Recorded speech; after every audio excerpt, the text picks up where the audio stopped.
কিশোরগঞ্জ জেলা শহরের যানজট কমাতে ২০১৯ সালের অক্টোবরের ৮ কিলোমিটার বাইপাস সড়কের নির্মাণ কাজ শুরু হয়, কিন্তু মূল কাজ শুরুর আগেই প্রকল্পের মেয়াদ শেষ হয়ে যায়।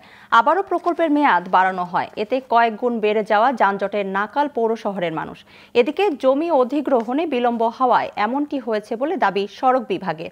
কিশোরগঞ্জ থেকে ফয়জুল ইসলাম পিঙ্কুর তথ্যচিত্রে ডেস্ক রিপোর্ট। কিশোরগঞ্জ শহরে যানজট নিরসনে এবং হাওর অঞ্চল ও মেডিকেল কলেজ হাসপাতালে যাতায়াতের সুবিধার্থে ২০১৯ সালের নভেম্বরে ৭৩১ কোটি ৩১ লাখ টাকা ব্যয়ে একটি প্রকল্প একনেকে অনুমোদিত হয়। কিন্তু বাইপাস সড়ক নির্মাণের জন্য জমি অধিগ্রহণ ও মাটি ভরাটের কাজ করতেই ২০২৪ সালের ৩০ জুন প্রকল্পের মেয়াদ শেষ হয়ে যায়। এর মধ্যে খরচ হয়ে যায় ৫ কোটি ২০ লাখ টাকারও বেশি। পরে আবারও বাড়ানো হয়েছে প্রকল্পের মেয়াদ। এ নিয়ে ক্ষুব্ধ জেলা শহরের বাসিন্দারা।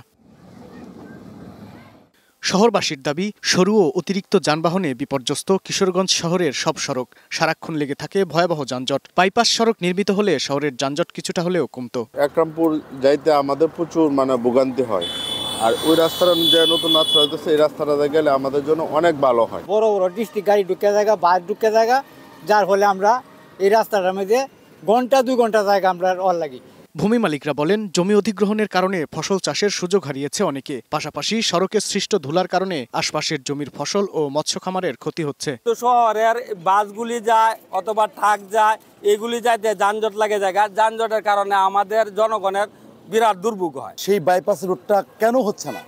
এতদিন ধরে আমরা ভুক্তভোগী। এই রাস্তাটা যদি হয়ে যেত তাহলে কিন্তু এখানে জ্যামটা কিন্তু আমরা রিজলভ করতে পারতাম। প্রকল্পের মেয়াদ শেষ হওয়ায় কিছুদিন কাজ বন্ধ থাকার পর আবারও মেয়াদ বাড়ানো হয়েছে বলে জানায় সড়ক বিভাগ।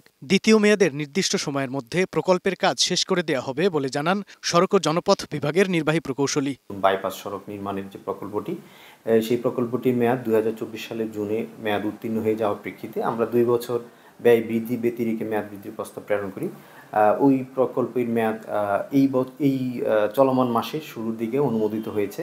বর্তমানে মেয়াদটা হচ্ছে ২০২৬ সালের জুন পর্যন্ত।